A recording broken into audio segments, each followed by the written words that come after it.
Grand Ole Opry, Part 1, next on TNN.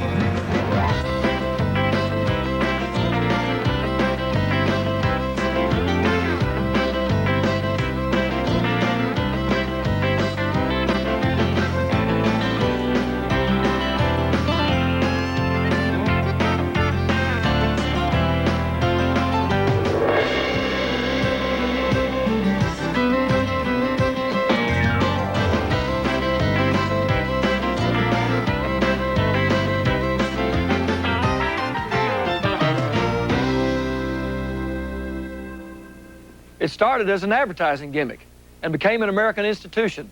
It's the Grand Ole Opry, playing every Saturday night in downtown Nashville, Tennessee, rain, sleet, snow, or shine, since November 1925. Somehow, it's come to represent the heart of America and maybe part of its soul.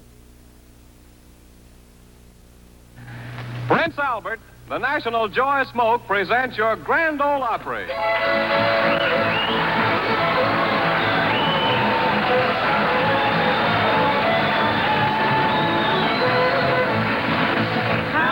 Friends and neighbors, join us in our Prince Albert show. Tune up your five-string banjo, eight-jack your fiddle and your bow. Throw back the rug on the floor, light up your old cob pipe. Everyone will have some fun at the Grand Ole Opry tonight. In the beginning, it was a radio show, nothing more and nothing less. My big thing was listening. I was trying to figure out who might be the next guest coming out. You know, I just loved hearing, trying to guess who might be the next ones up. It was on from dusk till midnight every Saturday night, week to week, generation to generation. My earliest memories of the Grand Ole Opry were back when I was a little kid. I think my mother said probably around 4 years old.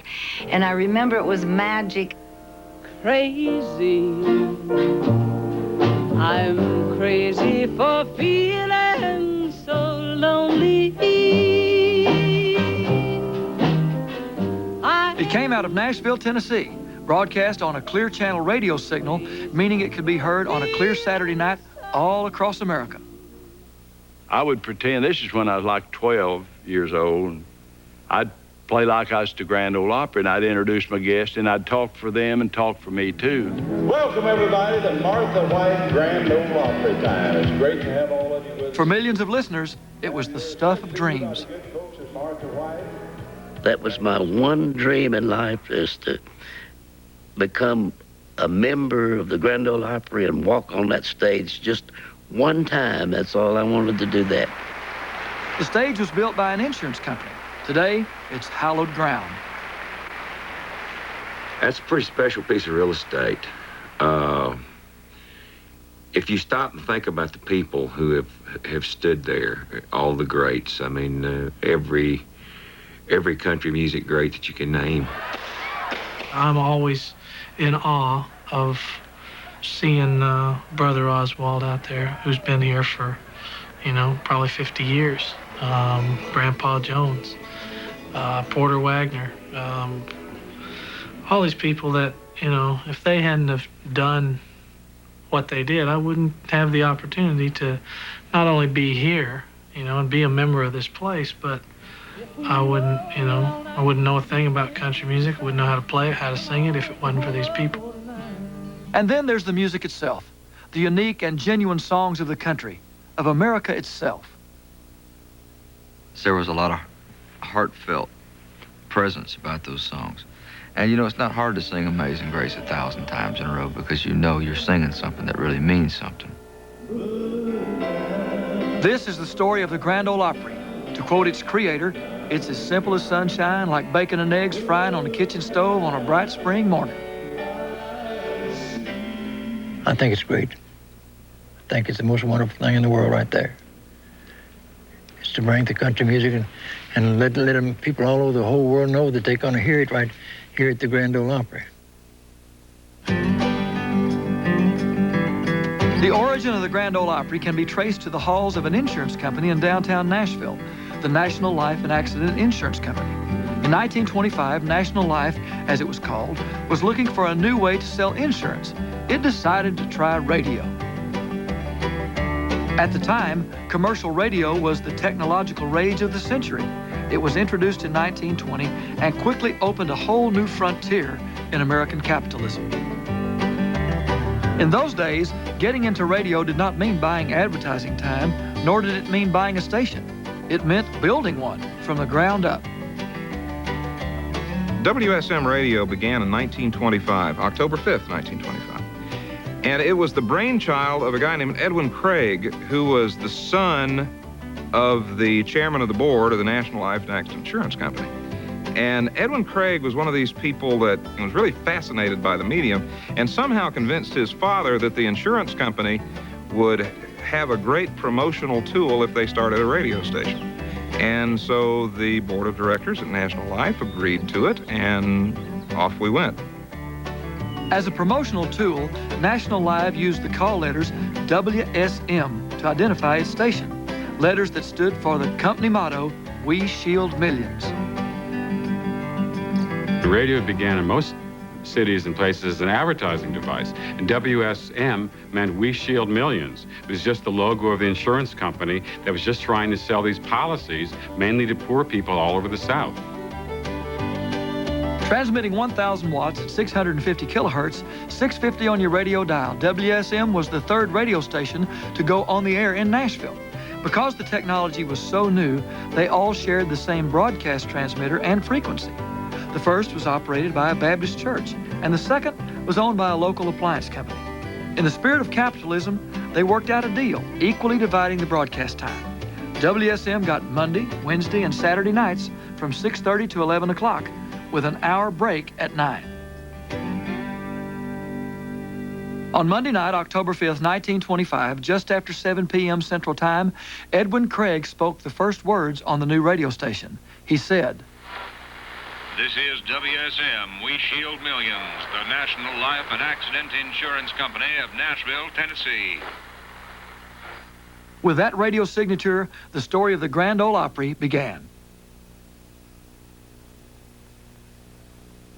When WSM Radio went on the air for the first time, it did so from the 5th floor of the National Life and Accident Insurance Company's home office building, located catty-corner to the Tennessee State Capitol.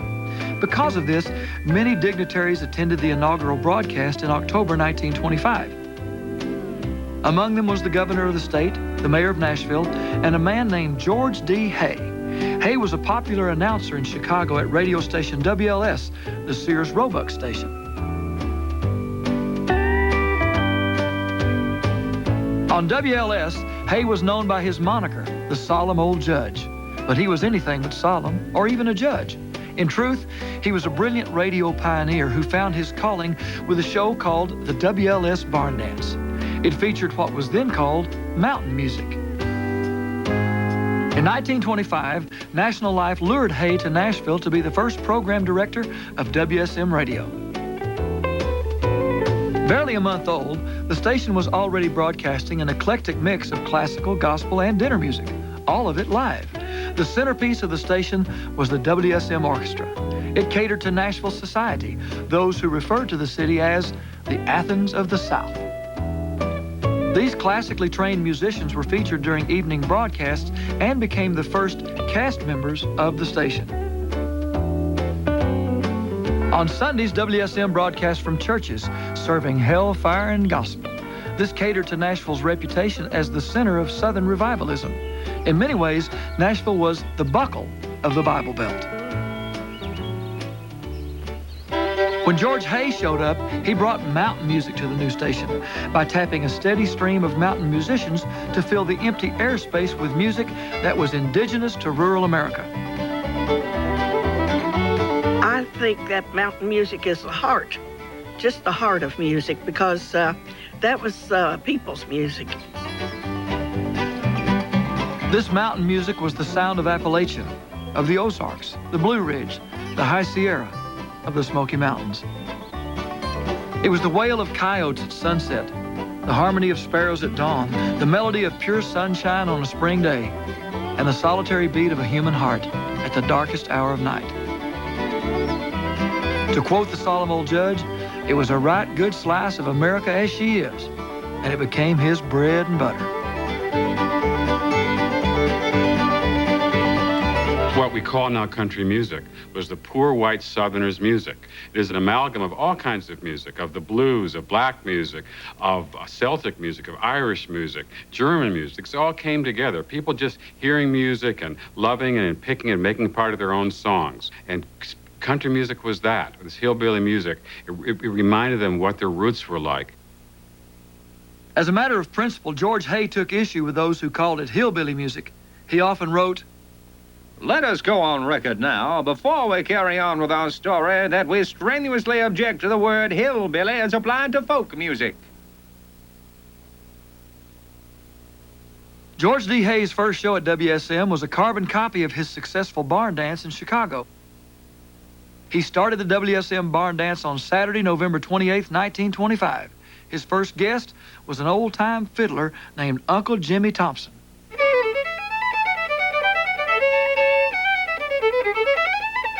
Like most people from the mountains, the solemn old judge believed that the violin was the purest string instrument.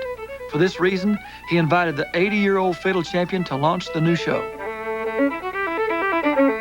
After an hour of solid fiddling, Uncle Jimmy wanted to play more, but Hay moved on to other acts featuring banjos, guitars, bass fiddles, harmonicas, and mandolins.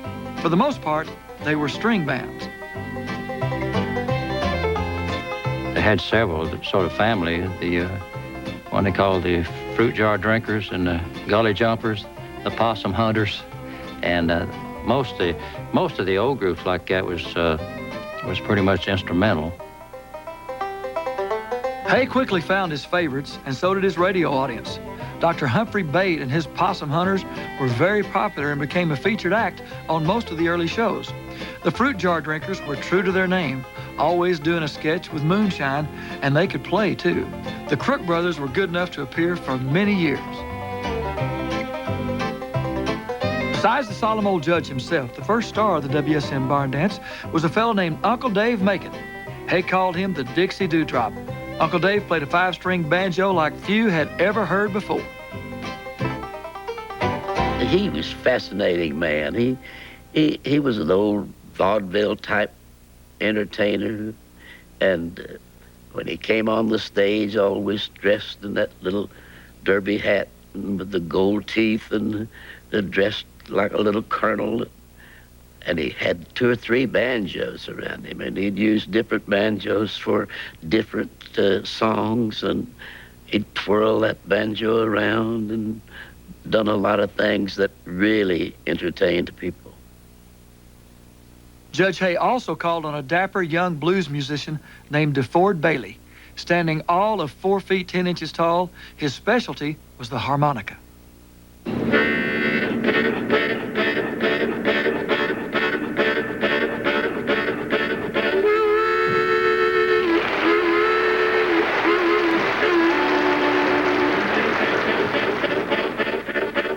Using this collection of talent, the solemn old judge put on a radio show every Saturday night, week after week, and it quickly became the most popular program on WSM.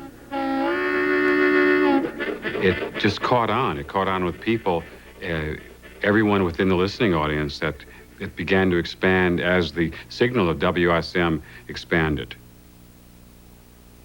George D. Hay was the center of the world he created. He blew a wooden steamboat whistle to kick off every show, then spent the next several hours introducing 20 to 30 different acts. In between, he dipped into his rich, deep well of country homilies. Friends, you are listening to the Whippletree and Fresh Pork brand of good old American music coming from the old Opry House in Nashville, Tennessee. We sing them here just like we sing them when we're going after the cows. And here's that. His role was out front. He was one of the celebrities of the Opry. He was the personality. You would equate what George D. Hay did on the Opry to what a disc jockey does on the radio now. He was a star. He was a figure, all right, and an outstanding one, I should say. And when he blowed that old horn and said, "Let her go, boys, let her go," you know, that was something that the people who listened to the Grand Ole Opry expected, and it was as much a part of the opera as anything that was done. A couple of years after the barn dance became a regular program on WSM, it got its name accidentally. It happened because of its time slot and because George Hay took exception to another man's definition of realism. Its position on the air on Saturday night followed a program on NBC. WSM was an NBC affiliate, and the program was called the Music Appreciation Hour. And it was featured classical operatic pieces under the direction of the famed conductor Dr. Walter Damrosch. And on one evening's show, Damrosch said something to the effect that there was no place in the classics for realism.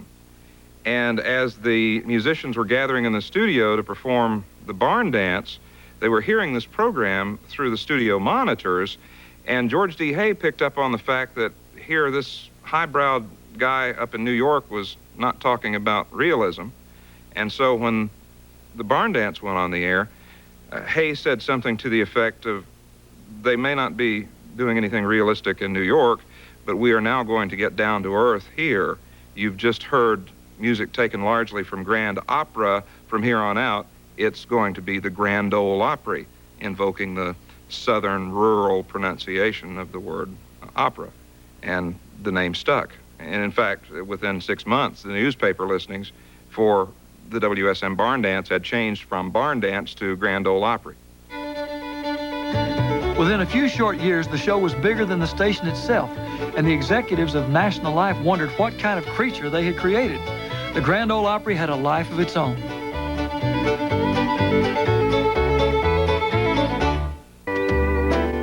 The first real crisis at WSM was the kind every new radio station dreamed of. They had a hit on their hands.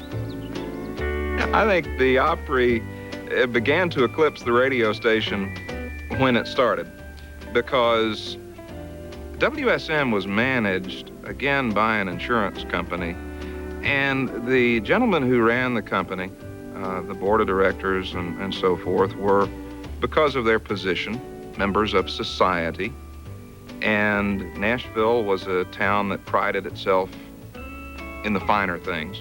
It called itself the Athens of the South. And George D. Hay is the guy who kind of messed all that up for them. You know, here they were running all of these programs that featured classical music and things devoted to culture, and Hay sort of snuck in a little bit of rural entertainment. And I think the management of the station wasn't prepared for just how much impact that was going to have. And it was something that quickly got out of control. The biggest problem was the live studio audience. It kept growing. People started coming down to see it out of this little radio studio. People came into Nashville to hear it. And as it expanded, they had to expand the space, so they would have more and more room until it began, they needed an auditorium for it. First, it moved into WSM Studio B, which would seat 200 people, but they still turned folks away. Pretty soon, the streets of downtown Nashville were littered every Saturday night with Opry fans. To the executives of National Life, it was a problem. An interesting story involves the move of the Opry away from the radio station. And it was because all of these people, all of these rural people dressed in their rural clothes and driving their old cars and bringing their children and dogs and so forth to the radio station on Saturday night to see the Opry perform, were beginning to become a problem, crowding the hallways of the radio station. And all this came to a head one Saturday night when one of these executives happened to stop by the National Life building to get something from his office, and he couldn't make his way through the press of the crowd in the lobby. And he made it clear that the Grand Ole Opry either needed to leave the radio station or it had to cease. Well, it wasn't going to cease. It was making too much money. How to manage it became a company challenge. The first task was to find the Opry a permanent home in Nashville. That would take 15 years. The second was to increase the power of the station to 50,000 watts, which they did in 1932 by building an enormous radio tower. The third was to sell Opry airtime to sponsors. And the fourth was to create an artist service department, hire a permanent cast, and send it out on tour. By doing all this, National Life tapped its gold mine.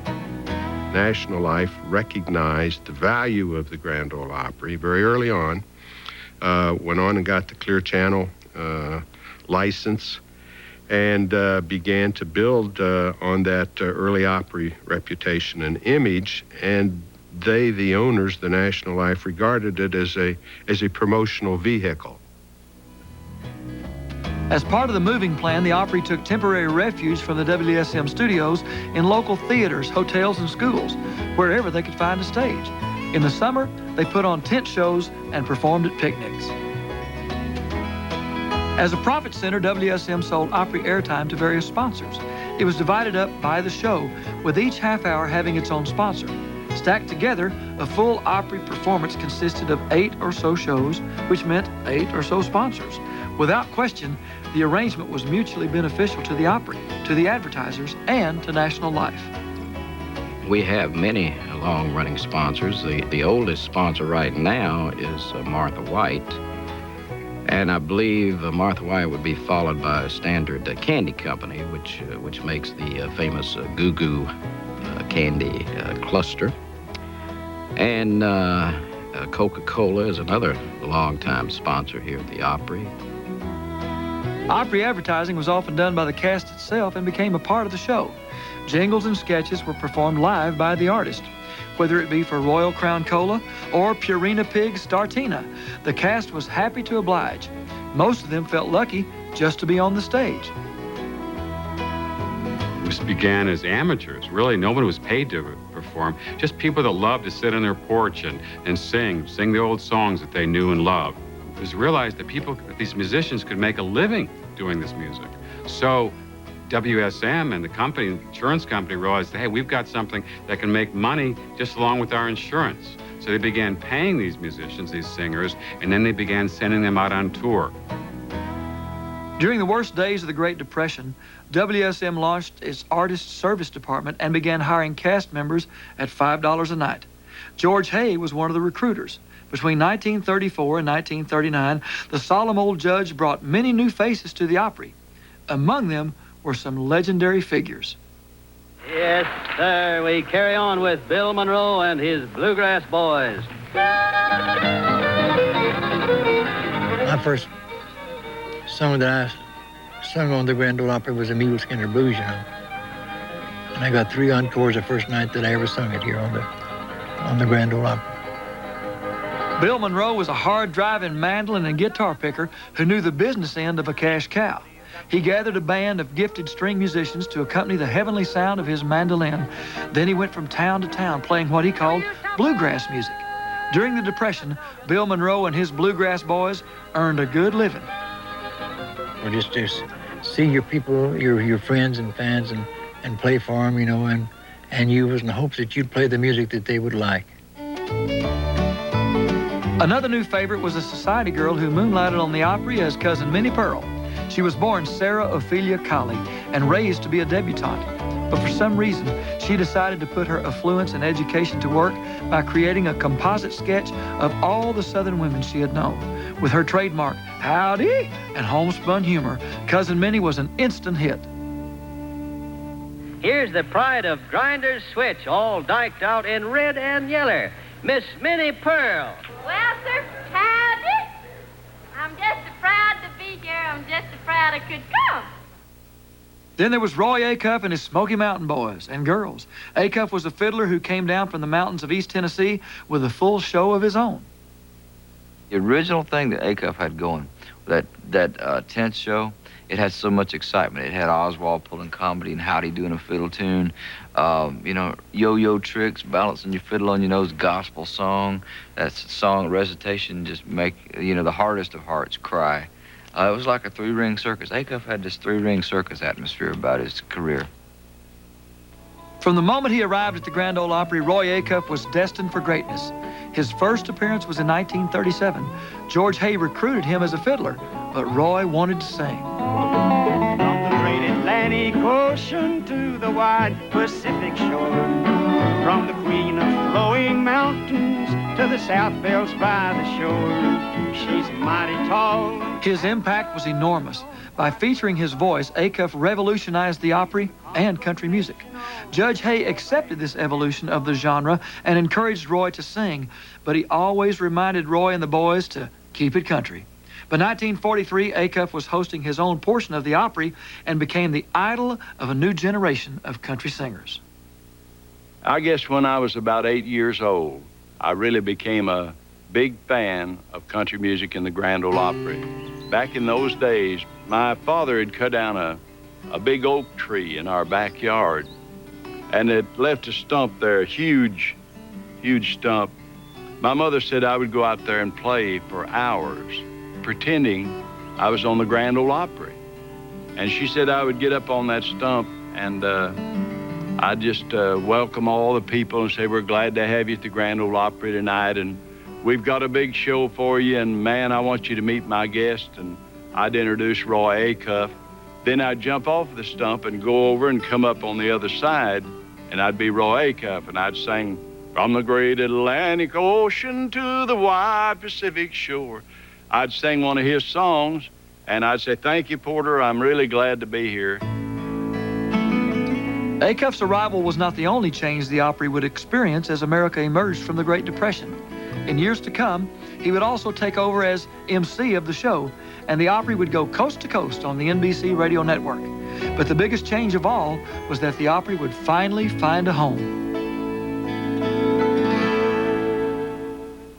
Between 1939 and 1943, the Grand Ole Opry experienced a period of growth that made it a household name everywhere in America. It began when NBC Radio decided to carry a half-hour portion of the Saturday night show on its nationwide radio network. Prince Albert, the National Joy of Smoke, presents your Grand Ole Opry. The net effect was visible on the streets of Nashville every Saturday night as the Opry crowds kept growing. In 1941, the show moved to the War Memorial Auditorium, but the Opry still needed a proper home. In 1943, it finally found one. It sure was intimate. I like that rhyme and stage. It's so close up and intimate, and there's a special feeling in that place. I love it. There is that spiritual side to it. It's not just songs about God, songs about faith. It is in any kind of authentic country song. So it's quite legitimate. It's not sacrilegious to call the Ryman the Mother Church of country music.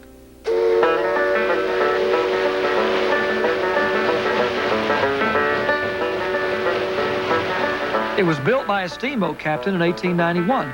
His name was Thomas Green Ryman, and he was a man of notoriety in Nashville history. During the Civil War, he made enough money as a fisherman to buy his first steamboat. By 1885, he owned 35 steamboats and a few shanty saloons. That year, he underwent a profound religious conversion and turned his back on liquor and vice. And for the next 20 years, he invested his heart, soul, and money into a red brick building which he named the Union Gospel Tabernacle. When he died in 1904, many people urged the city to rename the building for Ryman, but it didn't happen for 40 years, not until the Opry rented the hallowed hall in 1943. When this happened, the Ryman Auditorium and the Grand Ole Opry were both born again.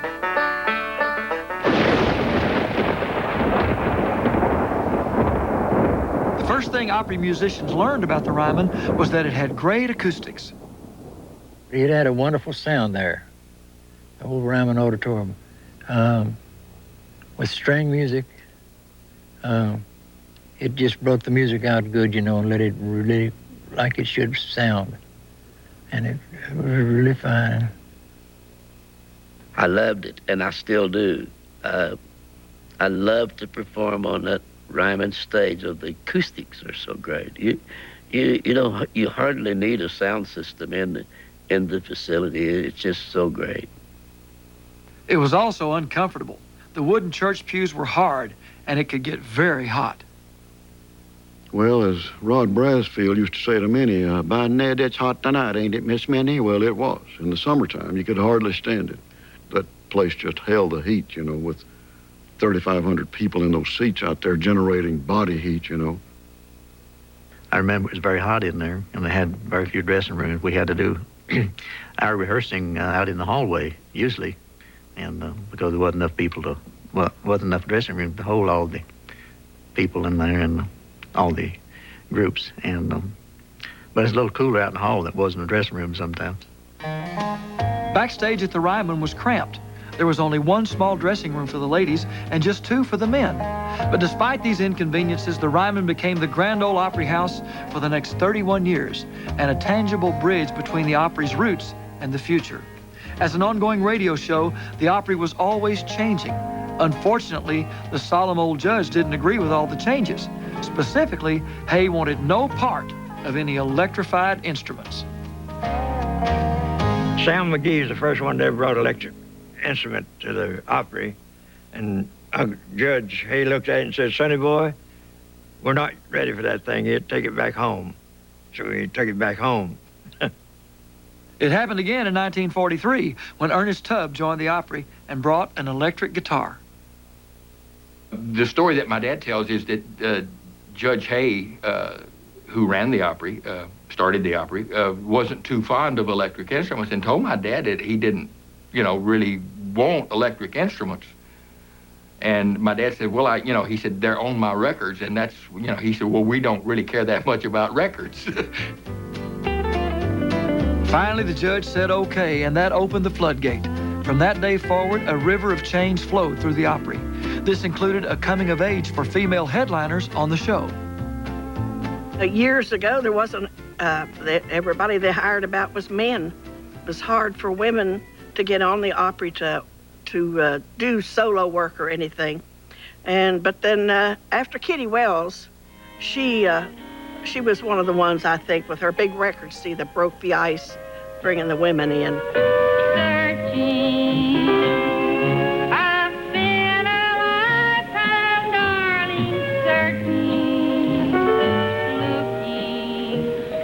Female headliners were definitely a big change on the Opry, but bigger changes were yet to come. Yesterday and Today, the Grand Ole Opry Part 1 returns in a moment on TNN. Over the years, there have been a lot of laughs on the Grand Ole Opry and a lot of good music, but the Opry has also had its share of tears and controversy. Yet through tragedy and the rise of the electric generation, the Opry persevered.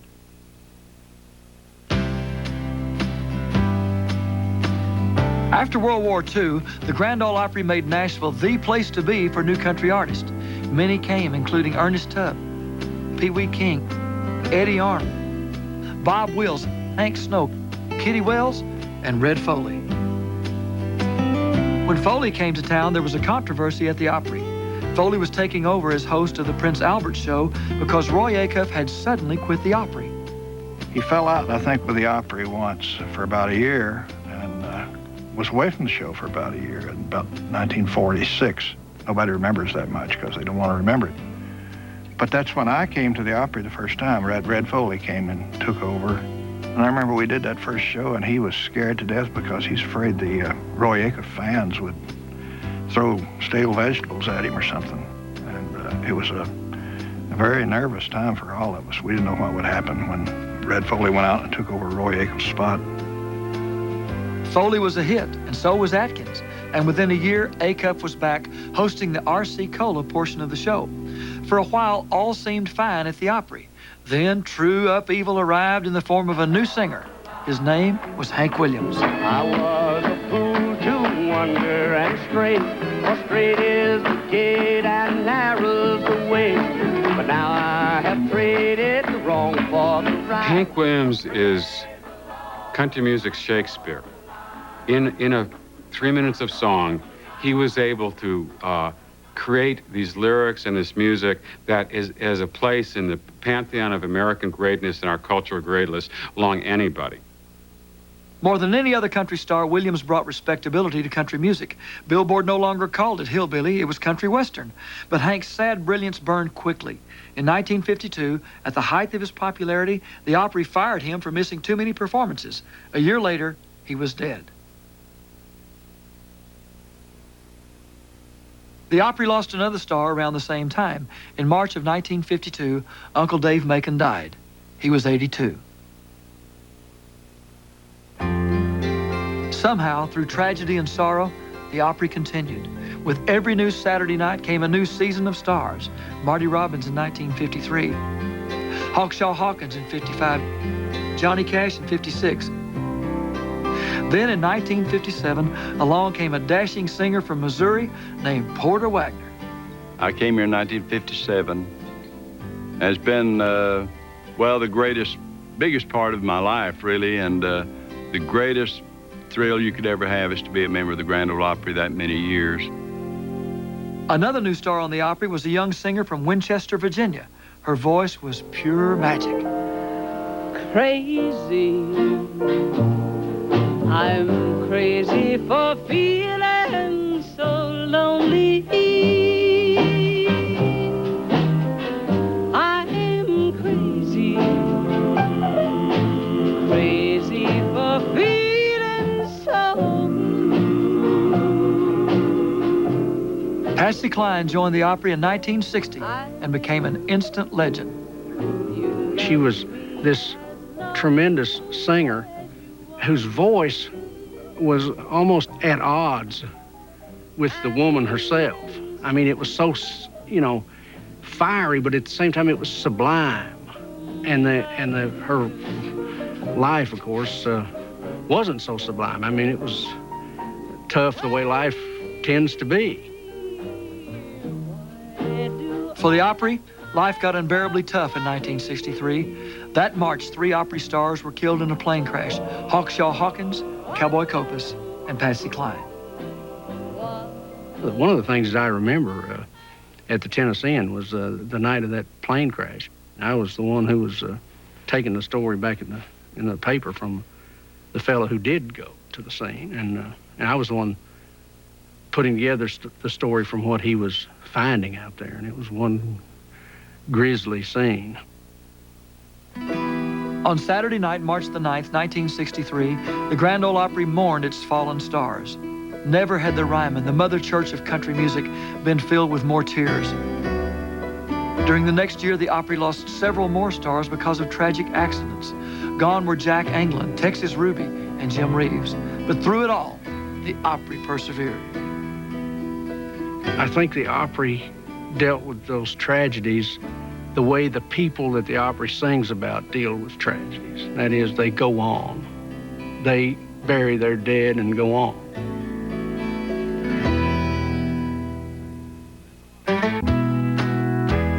In the 1960s and early 70s, the Grand Ole Opry faced its greatest test of survival. It was the day of rock and roll, the age of protest. Through it all, the Opry became a beacon light for the good old days, boasting tradition, family values, and homespun fun. It did not just weather the storm, it became an anchor to the past. I don't think the Opry ever took that bigger hit. I think their show's probably still sold out because country music never ever goes away. It's always there. It'll have peaks and valleys, but it's always there. It's probably the most loyal fan base in the world is country music. They kept coming to the Opry all during that time. It's still a radio show, you know, so it's really unique in that respect, and hearing the music in that way is pretty unique. It really does it makes you not forget about the past.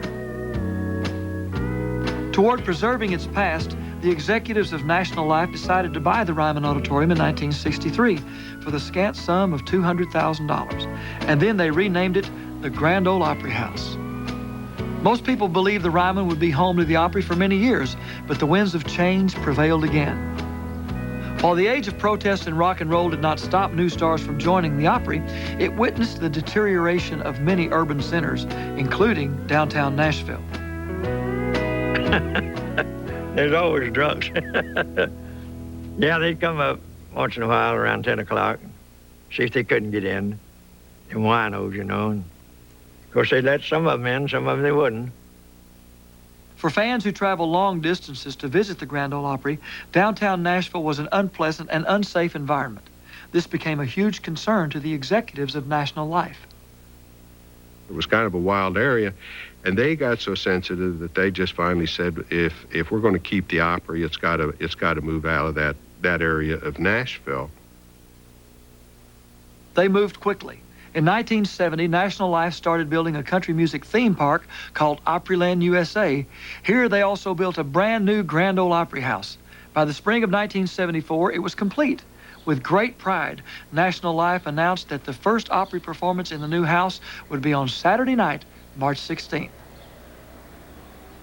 After 31 years in the Ryman Auditorium, the Mother Church of Country Music hosted the WSM Grand Ole Opry for the last time on Saturday, March 9th. And the following Friday, Opry stars gathered once more for a final farewell. It was a great night. It was a sad night, but it was a great night. What I remember the most about it was you could hardly move backstage because anybody in the music business in Nashville almost was crowded in back there. And everybody was having a blast, but also, I think everybody had a little tear in their eye because they knew that'd be the end of the Ryman. For the people in the Ryman that night, it was a strangely exhilarating yet sorrowful occasion. Yes, it was the end of an era, but it was also a new beginning, and it was testimony to the continuing story of the Grand Ole Opry itself, this great chain of being personified in a radio show. If I remember correctly, Garrison Keillor, a writer, was there and wrote a piece for the New Yorker about it. And he talked about country music and said that to understand the Opry at its best, you have to listen to it on the radio. You have to hear it. And what is the Opry but driving through the night? It's midnight. You're going along some lonely road somewhere, and you're just turning, and you hear these songs coming on, and you're transported right back to the beginning of those years. There's nothing like it. This is George Hay, the solemn old judge, saying so long and keep smiling.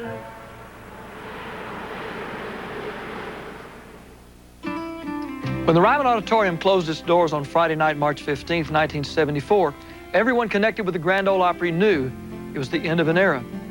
But still, the musicians who played that night honored the legacy of country music by closing the show with a memorable star-studded rendition of Will the Circle Be Unbroken? And then the very next night, those same musicians opened at the new Opry House, beginning another era in the history of the Grand Ole Opry.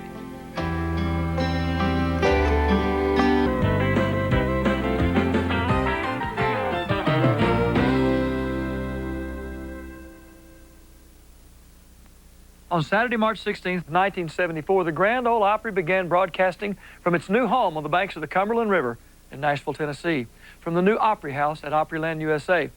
This was the beginning of a new era in the history of country music, and let me tell you, it was a big occasion. How big? Just look at the guest list. Ladies and gentlemen, the President of the United States, Richard Nixon. For the first time in its long-running history, a span of nearly half a century, and more than 2,500 Saturday night performances, the Grand Ole Opry was visited by the President of the United States. At the height of the Watergate hearings in Washington, Richard and Pat Nixon came to Nashville to dedicate the new Opry House at Opryland, USA. It was an historic occasion. When they moved from the Ryman down here, the first night Nixon came, and I was working with Lester Flatt then, and Lester had a show booked and he wouldn't come here. He didn't want to forfeit the date or something. And that broke my heart because I knew it was going to be a night of history. All of the artists were very, very nervous. I was very nervous. I think all of us felt that a lot of word of mouth would come out of that first night, and we really wanted to put our best foot forward. The show opened with a bit of Opry nostalgia. It started with a 1940s movie clip of Roy Acuff and the Smoky Mountain Boys playing the Wabash Cannonball. And then the curtain went up, and there they were, live with the whole Opry cast, in sync with the old footage. Anybody that was there had to have goosebumps. I mean, it brought the audience to its feet, and we thought right then, we've accomplished what we really set out to do. After the big opening, Roy Acuff welcomed the Nixons to the Opry and invited them to sit on the stage during the show. What followed was truly remarkable. I remember, the press corps being a pretty skeptical lot. They were talking about how Nixon was coming down to try to help himself by making this appearance at the Grand Ole Opry, which is sort of a cradle of, God and country kind of thinking. And we were impressed with the way he carried it off. You don't think of Richard Nixon as being funny, but he really warmed up a lot more than people tended to see Richard Nixon. I mean, he was warmer than people tended to think he could be. That night, the Opry celebrated Mrs. Nixon's birthday. They gave her a present, then sang to her with Nixon playing the piano. Clearly enjoying himself, the president played an encore for his wife.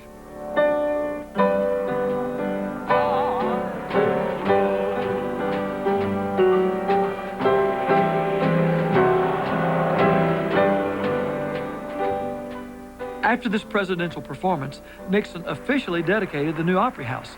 Then he gave a speech. Country music is American. It started here. It's ours. It isn't something that we learned from some other nation. It isn't something that we inherited. It's as native as anything American we could find. It relates to those experiences that mean so much to America. It talks about family. It talks about religion, the faith in God that is so important to our country, and particularly to our family life. And as we all know, country music radiates a love of this nation, patriotism. It's good for Americans to hear it. We come away better from having heard it. Thank you very much. Then the fun began. Roy Acuff decided to give the president a yo-yo lesson. Mr. Acuff was trying to teach him how to hold the yo-yo. And I've documented all that in photographs. And Mr. Nixon said, and he tried it. It didn't work too well. We're not in any hurry. He don't need to get back up there quick anyway. We need him down here for a while. Now, so turn your hand over and let it go out. Turn your hand over and let it go out. Now jerk it back.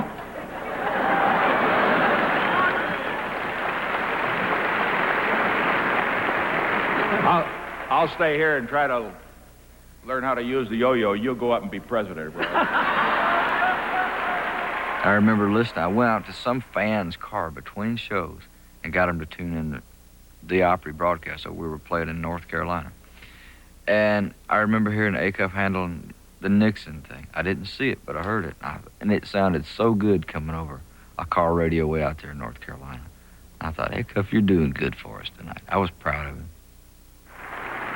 Well, in this very professional company, I'm a little embarrassed to try to use that thing there. I haven't even learned to play with this thing yet. The next day, pictures of the president playing with a yo-yo on the Grand Ole Opry covered newspapers across America. For Nixon, it may have been his last happy moment in office. But for the Opry, it was a new beginning for the world's longest-running radio show. The most visible sign of continuity at the new Opry House was at the very center of the stage, a simple circle of wood.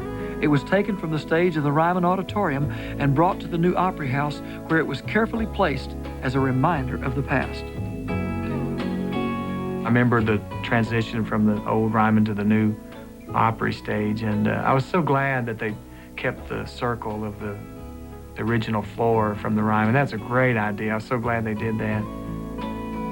So many people who have written their own chapters in country music have stood on that circle of wood and entertained people and proliferated the Opry, kept it going. You're standing there where Hank Williams stood, where Red Foley stood, where Minnie Pearl stood, where Rod Brasfield stood. Where, oh my, you could go on forever talking about these people that have stood in that one particular circle that we took from the old Ryman Auditorium and put in the new stage here. I think it's one of the nicest things they ever did as a tribute to those people. For Joe Diffie, just standing on that circle for the first time was an unforgettable experience. My mouth was so dry I couldn't hardly think, and it was my knees were shaking. It was just the strangest experience. It took me playing the Opry several times before I got over that initial that feeling every time I went out there. There's a feeling on the part of the younger stars that when they perform on that stage, they are standing on hallowed ground where Hank Williams stood and where Patsy Cline stood and the great names from out of the past, you know, Ernest Tubb and Uncle Dave Macon. I think they feel a kinship to them by being on the Grand Ole Opry. It does give you a funny feeling. I don't get much nervous. I don't get too nervous in many places, but sometimes out here, occasionally I'll get a little jitter thinking about the history. And the history is important to me, you know, it really is. And I I always hope that the young artists coming up will always kind of remember the history and the artists that paved the way for everybody. With such a smooth transition from the faithful old Ryman to the new Opry House, the Grand Ole Opry renewed a simple promise to its fans. The circle was unbroken.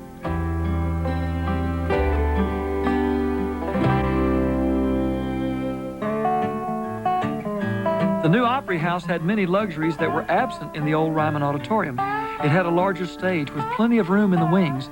It had a larger seating capacity, allowing for bigger crowds. And it had more space backstage with many dressing rooms for the artist. But it was missing something it couldn't replace, its founding father. In 1972, 2 years before the Opry moved, the solemn old judge, George D. Hay, passed away at the age of 76. Judge Hay had long since retired from an active role with the Opry, but his presence was always felt. Judge Hay was the finest guy that you ever want to meet in your life. If you ever want to meet a fine guy, he was one of them. He was good to everybody. And he watched and see that everybody was doing right on the stage. He was just a father to all of us. With Hay gone, someone had to fill the void. That someone was Roy Acuff. Since the 1950s, Acuff was known as the king of country music, a nickname given him by the legendary baseball player Dizzy Dean. Since Judge Hay's retirement in 1956, Acuff had been the master of ceremonies at the Opry. But in the new Opry House, he took on a larger role as the Opry's goodwill ambassador. It was his place. I always just thought of the stage as, you know, not so much the Grand Ole Opry anymore, but this was Acuff's living room. And he loved it. He treasured this place. I think that's a pretty true statement. He loved it. He was here every day during the week. He came in and visited with everybody in the audiences. I don't think he ever missed a day doing that. Backstage, Acuff got dressing room number 1, and his door was always open. I recall one of the first times, you know, coming to the Opry and going by Mr. Acuff's dressing room, and he had a whole band of people in there, and they were playing and singing, and he was sitting back there listening to him, you know, and people were stopping by and just looking in, you know, and it's a good time to really get to know each other, sit back in the dressing room, just swap stories and laugh and kid around, sing a few songs, you know.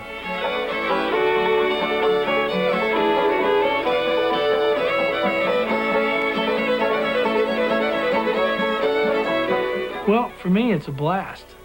Some of the neatest things happen back in the dressing rooms, you know. People working on tunes and working stuff up, and the way that it works, you know, is the basically the informalness of it is pretty rare. It's a real social gathering, you know. It's a chance to see old friends and artists that you don't normally get to see a lot. Like today, I got to see Charlie Walker and Charlie Louvin I saw, and little Jimmy Dickens. It's like coming home to a family. It's like a extended family. And we love one another here. And when we have a new one come along that's doing good, and like Joe Diffie and the guys, new guys like that, you know, and they come in and work with us and be a part of it, it just makes it all work, and it works great.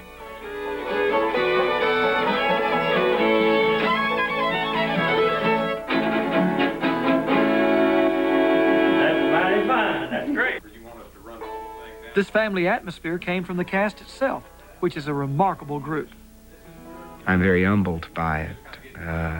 Every time I sit down to fill out a show format, and I've got names like Grandpa Jones and Little Jimmy Dickens and Wilma Lee Cooper and Porter Wagoner and Bill Anderson and Vince Gill and Alan Jackson and Garth Brooks. I mean, that's awesome. It's really awesome.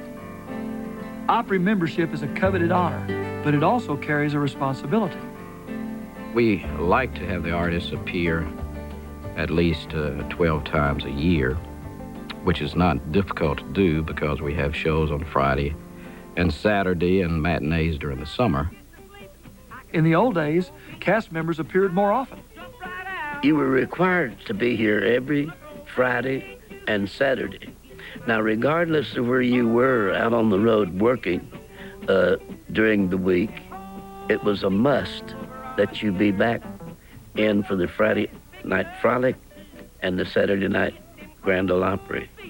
And I don't recall exactly what the pay was, but it was not that much, really. But that wasn't the idea. The prestige of being on the Opry and being able to use that name on your show cards meant so much to an entertainer going out in public appearances. I think the biggest responsibility to the Grand Ole Opry is internally, what you feel inside for the Grand Ole Opry and what it stands for. And I think that's an obligation you just have to feel inside, especially when you're a hot artist and you're in big demand to be on the road to work for thousands and thousands of dollars a night. It really takes a lot of dedication to turn down that big money and come and be on the Grand Ole Opry for the price that you get paid here, because it pays just local scale to everyone. For most Opry members, it's not about money, it's about honor. Ernest Tubb was so loyal to the Opry that he would, the first of every year, he'd call up and say, well, here are the dates I blocked out, and here are the Saturday nights I'm going to be there. And he'd be there 26 Saturday nights a year. And he'd get after other artists if they didn't show up as much as he thought they should. And the dedication of Marty Robbins, who would come straight from the Nashville Speedway racetrack out here and leave the track and jump in his car and get there to do the 11:30 show. The Opry fed Marty Robbins' soul, I think. If Roy Acuff was the king of country music, Marty Robbins was the crown prince of the Grand Ole Opry. I think everyone, whether they ever had the privilege of meeting him or not, I think they felt they knew him. He was so very warm and so reaching out and touching the audience that you felt like you knew him. Felt like he was your new best friend or your old buddy from way back. Either one. The people just went nuts over him. Out in the West Texas town of El Paso, I fell in love with a Mexican girl. Nighttime at Piney in Rose's Cantina, music would play and Polino would whirl. Marty Robbins flourished at the new Opry House. He was already a singing star with big hits such as Devil Woman and El Paso, but during the 1970s, he became a world-class entertainer. He possessed this extraordinary instrument that God had given him. And his voice would just mesmerize people. It was so grand and so marvelous. But in addition to that, he knew how to entertain you and cut up on stage, and he could make you cry, and he could make you have a belly laugh, and he could pull all emotions out of you. I love you too. Marty's enduring legacy on the Opry was the byproduct of his mania, stock car racing. And he was good at it, good enough to race with the best. Not only did he make the most of the races, but he never missed an Opry performance because of it. To do both, he took the last show of the night, which began at 11:30. But Marty wasn't one to stop playing at midnight just because his time was up. It soon became his trademark to go a few minutes past midnight. At the same time, Ernest Tubb was down at his record store waiting to go on the air with his midnight jamboree. But Marty kept going, sometimes playfully setting the clock back a few minutes on the Opry stage. At first, the WSM radio executives weren't amused. Marty was messing with their schedule. But in time, this became a cherished Opry tradition. Even Ernest Tubb agreed.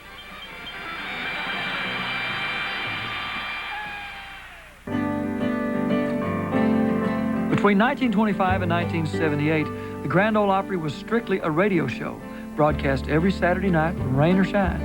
Then, in its 53rd year, it was shown live on TV for the first time. By 1985, it was a weekly fixture on the Nashville network. Television was not the only change during these years. In 1982, the Opry's corporate parent, the National Life and Accident Insurance Company, was sold to the American General Corporation. A year later, American General sold the Grand Ole Opry to Gaylord Broadcasting. As National Life faded from the scene, the Opry was bigger than ever. In effect, the goldfish swallowed the whale. Symbolic to this corporate sale was the passing of a founding member of the Opry cast. DeFord Bailey joined the show in 1925 when it was still called the WSM Barn Dance. As a blues musician, he was an Opry legend when he died in 1982. That same year, the Opry lost Marty Robbins. Streaking through life like a shooting star, Robbins died young at the age of 57. 2 years later, Ernest Tubb was dead. Suddenly, the Opry's living links to its treasured past were few. Amidst these losses, old-timers such as Roy Acuff, Bill Monroe, and Minnie Pearl continued to perform, but the Opry relied more and more on its third generation of stars. Tops among them was little Jimmy Dickens, who joined the Opry in 1948. I knew in my early childhood that that's what I wanted to do, was to play music and eventually do it professionally and be a country music artist. I knew that. I set my goal on that. That was my one dream in life, is to become a member of the Grand Ole Opry and walk on that stage just one time. Little Jimmy Dickens was discovered by Roy Acuff, who brought him to the Opry. I was invited to come and do a guest appearance on the Prince Albert show. And I came and did a couple of songs on that. And I went back to my old job in Michigan, and about a month later, I got a call to come back again, and that time I came for good. It was the highlight of my life, a dream come true. I was such a fan of Jimmy Dickens because he sang all the songs about taking old cold tater and weight and sleeping at the foot of the bed and all that, and so I thought he was singing those for me. When I was a little boy around the table at home, I remember very well when company would come. Little Jimmy Dickens, to this day, is as fine an entertainer as you'll find anywhere. This man is a true entertainer, because when you come down to a well-rounded entertainer, someone who can talk to the audience, somebody tell jokes, somebody that can sing and play and all the things that he does, he's a consummate entertainer. Just as Acuff brought him to the Opry, little Jimmy Dickens brought Marty Robbins to the show and a few others. And following Opry tradition, he always made them feel welcome in the family. I think it's great to see a little Jimmy Dickens and a Vince Gill together. Vince just admires little Jimmy Dickens, you know, and they have this thing going. And you see a lot of that sort of thing. And I think that's important, and that's part of the family atmosphere that's important for the Opry. Another member of the Opry family is Porter Wagoner. I had no earthly idea when I was a kid that I'd ever become a member of the Grand Ole Opry. It was so far away. It was over 500 miles. It was like the other side of the world back in those days. He arrived in 1957 and was given a warm welcome. The first night I was there, I will never forget, because when I came off the stage the first time and they announced that I was a member of the Grand Ole Opry, why, I met Roy Acuff in the wing over there, and he really gave me a wonderful welcome and said, I'm very proud that you became a member of the Opry. He said, you'll be good for the Opry, and it'll be good for you. And that meant a great deal to me, because I was a long way from home, just getting in the business. I didn't know how the people would treat me that I worked with, and what a great gentleman. And I could say the same for Ernest Tubb and Hank Snow, Bill Monroe. They all just welcomed me with open arms. Wagoner, in turn, welcomed his share of newcomers, including Jeannie Seely. The first appearance on the Opry, I think, was in June of 1966. I was so excited and so nervous. I was just half singing, half crying, and so excited, and couldn't catch my breath enough times. You know, you listen to that tape, and it's a wonder they invited me back. Seely joined the cast in 1967. At the same time, Wagoner was introducing another new singer to the show. It's a lesson too late for the learning.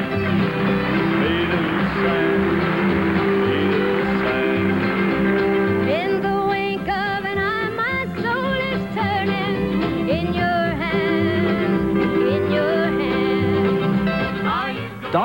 and Porter Wagner became famous for their duets, and their harmony was golden. In 1969, Dolly became a member of the Grand Ole Opry, and for several more years, she and Porter appeared together on the show. But her star was destined to rise much farther. Like Loretta Lynn, Tammy Wynette, and Barbara Mandrell, Dolly Parton was part of a new era at the Opry, the female superstar. But even the Opry resisted change on some accounts. Until the 1990s, a woman never hosted an Opry show. Traditionally, for many, many years, they were referred to as girl singers and almost like second-class citizens. I don't think anybody intended for that to be that way, but that's kind of how the industry looked at them. And it wasn't until you had monstrous people like Dolly Parton and Katie Wells and those people where I think that people recognized them as being tremendous artists in their own right. When Bob Whitaker became general manager of the Opry, he decided to give the women a chance. I'm looking at a show here in the 1990s, and I see these terrific performers. So if I've got this bundle of talent over here, then doggone it, I want to get the Grand Ole Opry's money's worth number one. I want to get as much out of that artist as I can get. And if that means that I use that person as a host or as a hostess for the show, then that's my job as a businessman. Get the best out of them that I can get and also give the best show to that audience. The first woman to host the show was Jeannie Seeley in 1994. Well, it's like the old saying, be careful what you wish for, you might get it. It was frightening, but it was also exciting. And I was really aware of the pressure because I was aware once we were given that opportunity that you better take the opportunity and run with it. You better do well. You better do your homework because it would have been awful had they given us that opportunity, and I was one of the ones who went out there first and then didn't do well, and they said, well, we gave them a chance, and they can't do it. So I felt the pressure from that. But it's a sense of accomplishment to finally take a fair role. The instrument ever played on the Grand Ole Opry was a fiddle, and the first stars of the Opry were fiddlers. Then along came Roy Acuff, a country fiddler who sang, and everything changed, except Roy. He became the patron saint of Opry fiddlers. When he died in 1992, Roy left a magnificent legacy as the king of country music. But he also left us something else. He left us that fiddle. The Grand Ole Opry started out with one fiddle player, Uncle Jimmy Thompson. And I think there should always be a fiddle on the Opry, and I feel sure there will be. It would be hard to imagine any Opry without a fiddle on it, at least play for the square dancers. While Acuff was alive, his dressing room was a haven for fiddlers. Roy's dressing room was always a great gathering place because fiddlers would gather in there, and he loved fiddlers. He loved Mark O'Connor.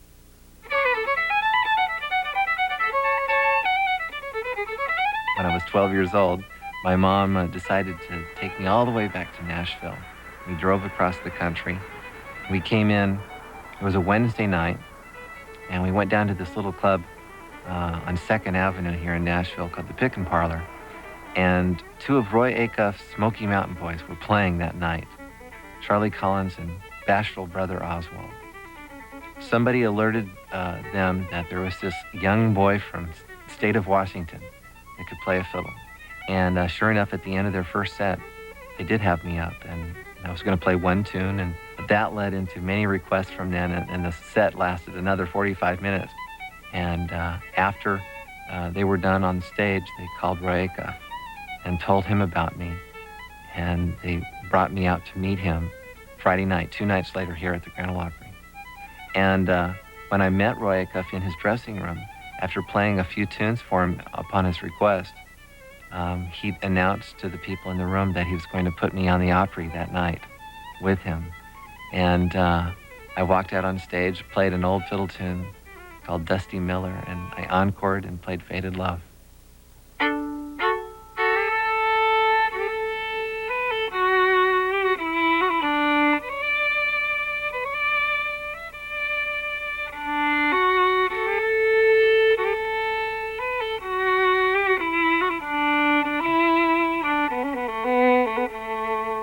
For a young fiddler, I mean, this was it, Grand Ole Opry.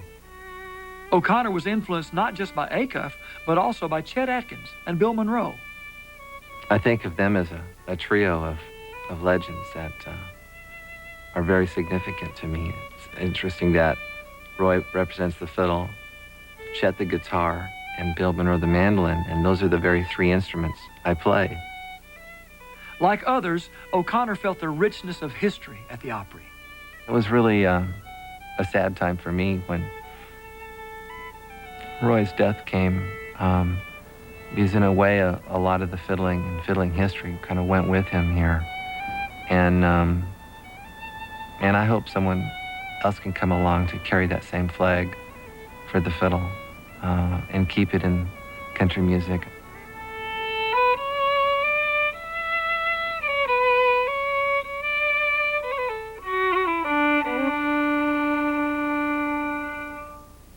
I've not seen the Acuff torch passed. I don't know where it went.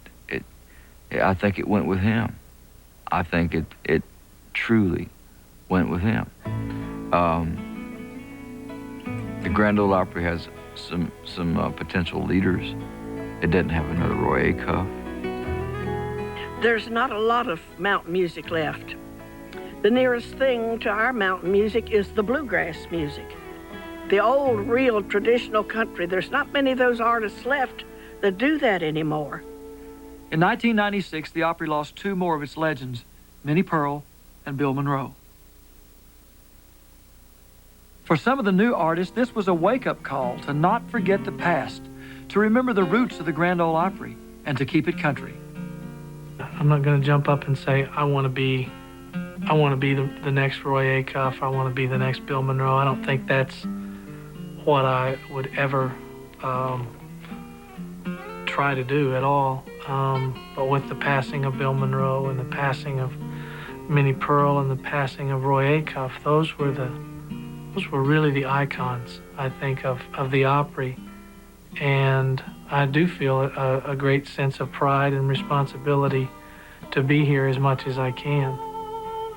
With stars like Vince Gill, Marty Stewart, and Ricky Skaggs, the Opry's future was in good hands.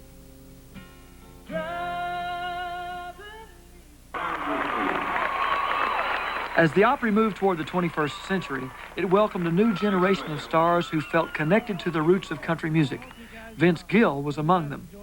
I have a lot of respect and admiration for the acoustic music that was played here for so many years, you know, well before drums came to the Opry and electric guitars and stuff. And so I always, 9 times out of 10, play acoustic music when I come out here.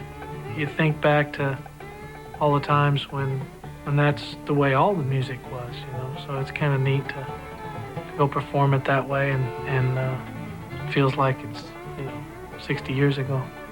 Together with Ricky Skaggs, Marty Stewart, Alison Krauss, and others, Vince devotes much of his Opry time to acoustic music.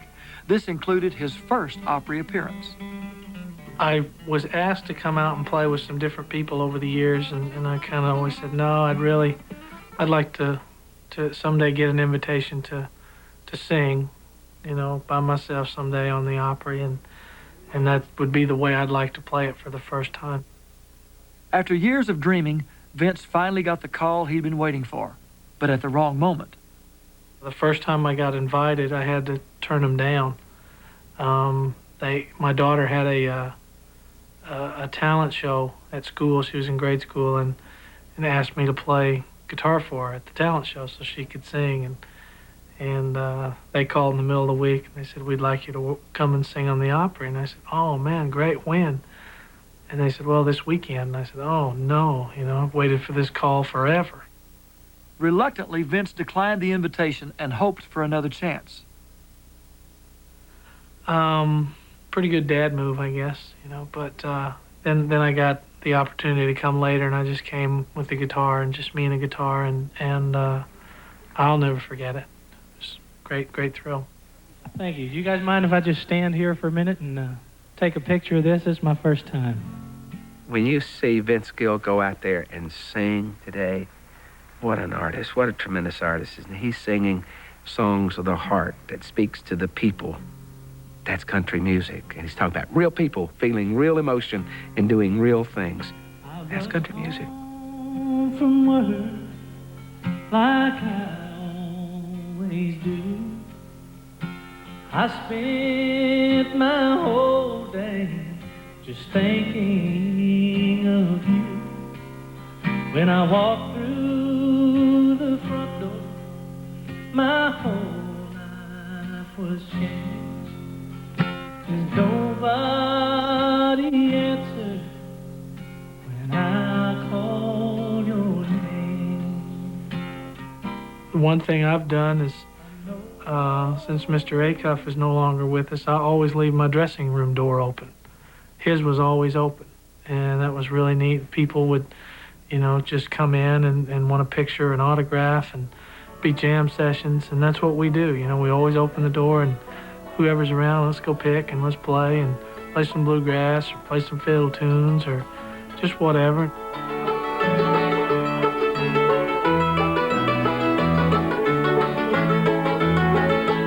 The other night I got to thinking about the stars of today, you know, and really the business has not changed that much. Still, you've got wonderful people like Vince Gill, Joe Diffie, and Billy Ray Cyrus. And I just hope that maybe I've inspired some of the young artists along the way. One great difference between yesterday and today is that the biggest stars of today's Grand Ole Opry are sometimes too busy to make regular appearances. Obviously, they can't be there every week. They've got bands to support and a living to make, and they can't do it all the time. But 1 or 2 nights out of the year, take 1 or 2 Saturday nights out of the year and go and play the Grand Ole Opry. Let your name be a part of who's going to be on. I talked a while back about this with Garth Brooks. Garth is the most popular artist in the world of any kind of music. And we were talking about the Grand Ole Opry and what it means. And he said, you know what? Said this may be a selfish way of looking at it, but he said, I plan to someday, after my popularity starts to die down, to make this my home and come here and be on the Grand Ole Opry. It'll act as a stabilizing thing for me and for my career. Well, I think people with that attitude are the ones that are really responsible for the Grand Ole Opry's growth, its longevity, and all of those things. Now I'm much too young to feel this damn old. All my cards are on the table with no ace left in the hole. Now I'm much too young to feel this damn old. The Grand Ole Opry refurbished and reopened the Ryman Auditorium in downtown Nashville. Symbolically, this connected the Opry's past with its future and guaranteed its place in history. I think the Grand Ole Opry has a very unique place in American culture. First of all, it's the longest running consecutively broadcast radio show that it has ever been. The way it came into existence was a very unique thing. It was not that a bunch of genius type people sat down and wrote scripts and said, let's put a show together. It was George D. Hay decided to do something on Saturday night on WSM. Welcome, everybody. The Grand Ole Opry continues in the same tradition that we started in 1925. It's still a radio program. Everything we do is for radio, which is strange because this is the television age we live in, and it's strange, almost quaint. It's a real slice of pure Americana, you know, because it started as a radio show, and they've catered to radio always. They don't worry about so much what it looks like as they do what it is for radio, and they've carried that on. I love that. I mean, it's the tradition that they've carried on. I look at today as just another day in the evolution of this tremendous art form and this tremendous format that has never missed a Saturday night's performance since 1925. And if you look at how that show began in that little cubicle radio studio in the old National Life building to this wonderful facility that we have here, the Grand Ole Opry has in many ways affected change in country music, and at the same time it's responded to change that perhaps did not begin with us. My honest opinion is country music has all revolved around the Grand Ole Opry. I could never imagine country music without a Grand Ole Opry as a cornerstone, as a stabilizing force for your career. You have a home to come to. And the people that see you on the Grand Ole Opry still love you as much as they did when you were recording hits. And nobody in history have ever been able to record hits their whole career, never will be, because someday that's got to slow down. And the Grand Ole Opry is such a wonderful, stabilizing force for that. It really has some reverence for the people that made it what it is, you know, and just because some of these artists don't have hit records anymore, this place hadn't turned their back on them. You know, they're out there every Saturday night playing and singing, you know, whether they're 80 years old and or not, you know, and I respect that this is their home and this is their place. I think the Grand Ole Opry is just, it's just like myself. I'm sitting here and everything works pretty good, and country music business is kind of like this, it's all doing pretty good, and all the branches is working all right, and I think the Grand Ole Opry is the heart of it. I really do. I think it's the heart of country music. This is Mecca. This is the roots. This is the home. It should never be taken for granted. It's a sacred institution. It's a hallowed spot. There's a spirituality about the Grand Ole Opry that can't be reproduced anywhere, on any stage, in any venue, anywhere in the world.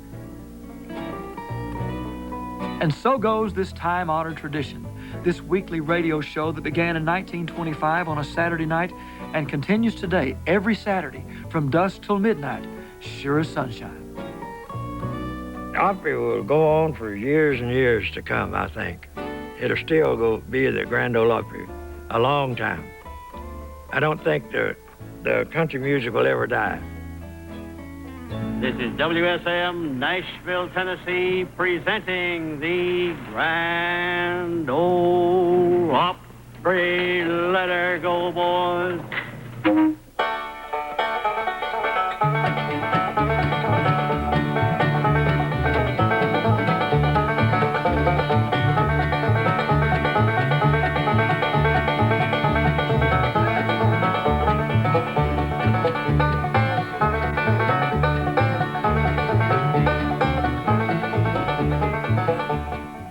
Existed not just as a place where musicians and singers gathered to perform, but as an idea, as a true American dream.